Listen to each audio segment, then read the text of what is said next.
Untuk pertemuan 2, kita akan membahas deskriptif statistik. Seperti yang sudah disampaikan di pekan kemarin dan di video sebelumnya, deskriptif statistik atau statistika deskriptif, ini materinya adalah bagaimana menyajikan data. Kemarin sudah disampaikan, ya, bisa dalam bentuk tabel, diagram, ya, atau histogram, dan seterusnya. Kemudian kita akan pelajari ini, ukuran pemusatan dan penyebaran, dan ada juga ukuran letak. Ya, untuk 4 dan 5 ini tidak masuk dalam materi perkuliahan kita. Jadi kita akan memulai dari pengukuran dulu. Jadi ada ukuran pemusatan, ini ya, macam-macam ukuran statistik, ada ukuran pemusatan, ukuran letak, dan ukuran penyebaran. Sebenarnya ada banyak ya, cuma di sini yang umum digunakan dan nantinya akan berguna pada materi statistika inferensi itu ini ya, ke-6 ini. Maaf. Baik. Ini ya. Jadi untuk ukuran pemusatan di sini ada mean atau yang kita kenal dengan rata-rata, ada median atau nilai tengah, ya berarti nilainya ada di tengah, kemudian ada modus atau nilai yang paling sering muncul. Kemudian untuk kuartil kita akan membahas ini ya, ukuran letak. Ukuran letak, kuartil, desil, dan persentil. Median ini sebenarnya ukuran pemusatan yang nantinya bisa diinterpretasikan sebagai ukuran letak juga. Karena sesuai dengan maknanya bahwa median itu adalah nilai tengah. Kalau nilai tengah berarti dia menunjukkan posisinya, letaknya, yaitu ada di tengah. Ya, maka dia bisa menjadi ukuran letak juga. Kemudian ada ukuran penyebaran, range atau jangkauan, yang sebelumnya sudah kita gunakan rumusnya di perhitungan proses pembuatan tabel distribusi frekuensi ya. Kemudian ada variasi dan ada standar deviasi. Kita mulai dari ukuran pemusatan. Jadi ukuran pemusatan ini tujuannya adalah untuk mewakili semua data. Jadi di sini untuk menunjukkan pusat data dari kumpulan data itu bisa menggunakan ukuran pemusatan. Yang termasuk ukuran pemusatan 3 ini ya, rata-rata, median, dan modus. Contoh misalnya mahasiswa kelas 01 dan 02. Kelas 01 rata-rata nilai ujiannya adalah 75 dan kelas 02 adalah 60. Jadi bisa kita kategorikan dari situ, bisa mewakili data, mewakili gambaran umum bahwa dari kelas 01 itu rata-ratanya lebih besar daripada kelas 02. Ya, jadi itu angka 75 dan angka 60 ini mewakili dari semua data nilai mahasiswa masing-masing kelas. Dia menunjukkan pusat data. Ini adalah rumusnya. Jangan lupa bahwa kita punya dua jenis penyajian data, dua jenis data ya, ada data acak atau tunggal dan data berkelompok. Maka rumusnya itu jadi ada dua ya. Untuk data acak itu menggunakan rumus ini. Rumus umumnya ini ya, jumlah semua nilai data dibagi banyaknya data. Ya. Rumus umumnya seperti itu. Jadi untuk data yang tidak mengulang di sini maksudnya adalah data acak ya, atau data tunggal.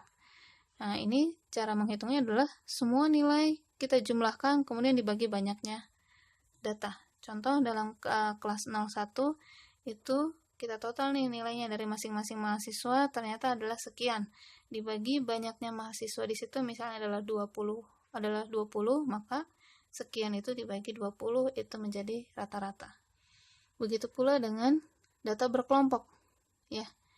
Untuk rata-rata dinotasikan dengan X bar. Jangan lupa ya. Untuk data berkelompok nanti perhitungannya itu tidak sekedar menjumlahkan langsung semua data, tapi jangan lupa masing-masingnya dikalikan dengan frekuensinya.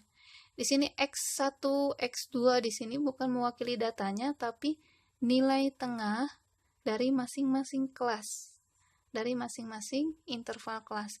Jadi nanti kita akan mengalihkan nilai tengah dengan frekuensi kelas tersebut, ditambah nilai tengah kelas 2 dikalikan dengan frekuensi kelas 2 dan seterusnya.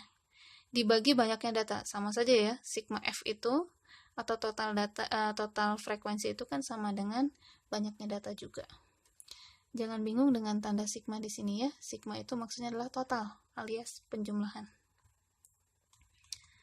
Kemudian ini ada contoh perhitungannya, nanti saya akan praktekkan. Kita bahas dulu rumus-rumusnya ya. Untuk median atau nilai tengah, ini median atau nilai tengah, ini rumusnya ya. LO di sini L0 maaf.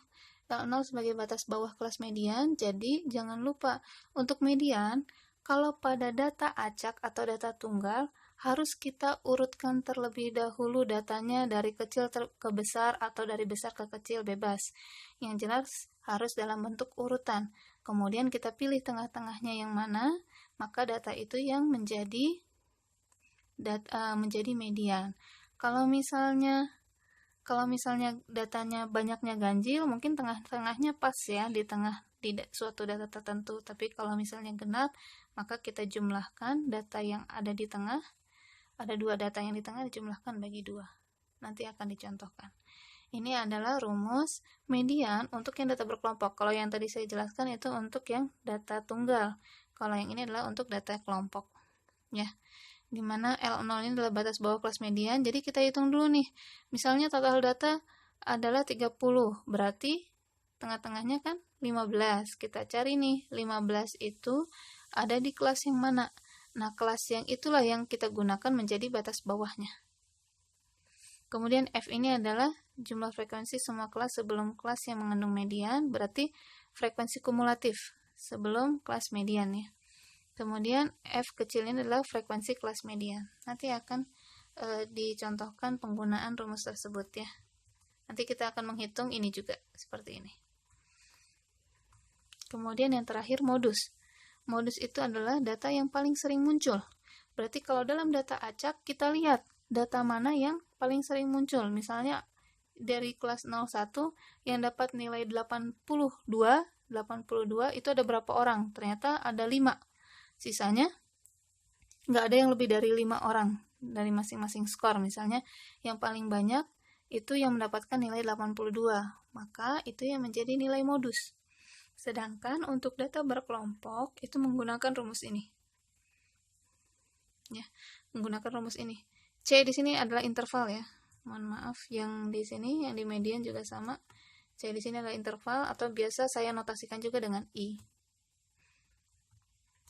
Ya. Dimana B1 ini adalah selisih antara frekuensi modus dengan frekuensi kelas sebelum, sedangkan B2 itu dengan frekuensi kelas sesudah. Selisihnya ya. Kemudian untuk menentukan kelas modul ya kelas modus sama saja ya. Berarti kita lihat kelas mana yang frekuensinya paling tinggi. Contoh misalnya di sini yang paling tinggi frekuensinya adalah kelas ini ya, kelas ke-6. Kelas ke-6 yaitu sebanyak 23. Maka nanti ini yang menjadi kelas modus.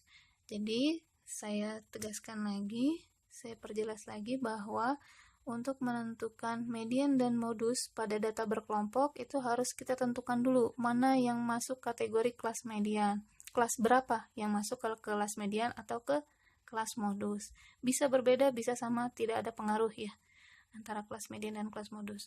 Setelah menentukan kelasnya baru bisa menggunakan rumus yang tadi sudah disampaikan.